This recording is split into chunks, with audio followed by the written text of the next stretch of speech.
Sejam bem-vindos ao canal do Tia do Zap Podcast.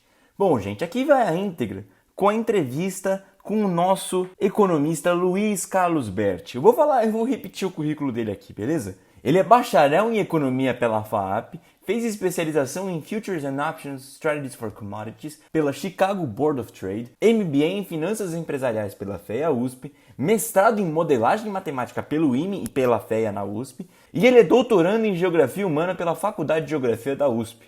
Ufa, acabou. Mas então, Berti, explica pra gente, por que o dólar caiu nessa semana? Basicamente, a gente teve o quê? Uma perspectiva pelos relatórios das casas de risco, né, de rating, sobre uma perspectiva de um crescimento acima do esperado da economia brasileira, naturalmente atraindo investidor. Então, a gente teve um volume de entrada de dólar aqui muito grande. Então, assim, o que acaba acontecendo? O próprio governo já ajustou a perspectiva de crescimento da economia para 4,6 e existem bancos e consultorias que estão falando em 5, 5,5 já. O governo, naturalmente, sendo um pouquinho mais cauteloso.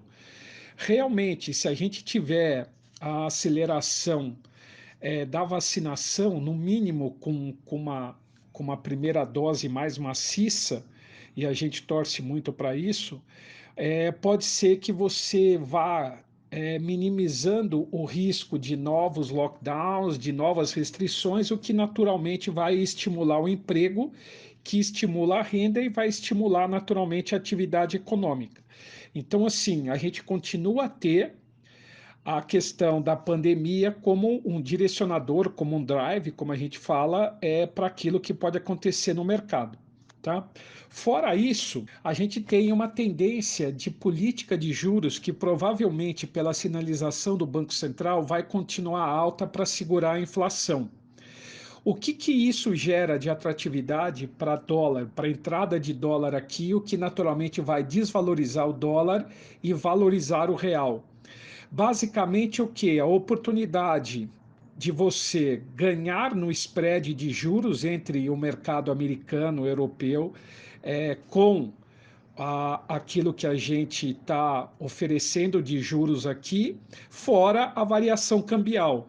Então, assim, dado que pela última reunião do Federal Reserve, que a tendência, pelo menos no curto prazo, é de manutenção de taxas de juros entre 0 e 0,25, naturalmente você vai ter uma atratividade de fluxo de investimento para o Brasil, naturalmente para poder aproveitar esse ganho de juros que, obviamente, o mercado financeiro está proporcionando por aqui. Então, isso está fazendo com que haja um aumento maior, né, um aumento significativo da entrada de dólar no Brasil, naturalmente valorizando o real, desvalorizando o dólar. E isso pode também, do outro lado, melhorar a estrutura inflacionária. Por quê? Porque um dos grandes fatores que vem impactando a inflação é esse problema que a gente está nos elos da cadeia produtiva de alguns setores que ainda não estão otimizados, porque a pandemia, infelizmente, fez com que muitas empresas quebrassem, está forçando todo mundo a tentar buscar produto substituto fora. Importado, você paga dólar, aumenta o seu custo, naturalmente isso vai ser repassado por preço.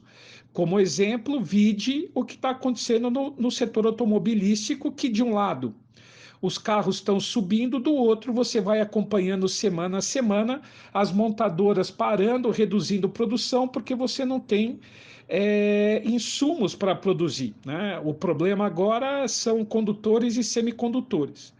Então, assim, esse fluxo de dinheiro pode ajudar também a inflação no Brasil. Por quê? Porque vai reduzir o custo dos produtos importados, porque o câmbio vai estar mais apreciado, e isso naturalmente vai ajudar a aliviar um pouquinho a pressão inflacionária, o que pode fazer com que pelo menos o Banco Central mantenha uma posição um pouco menos agressiva em termos de aumento de taxa de juros para a próxima reunião do cupom.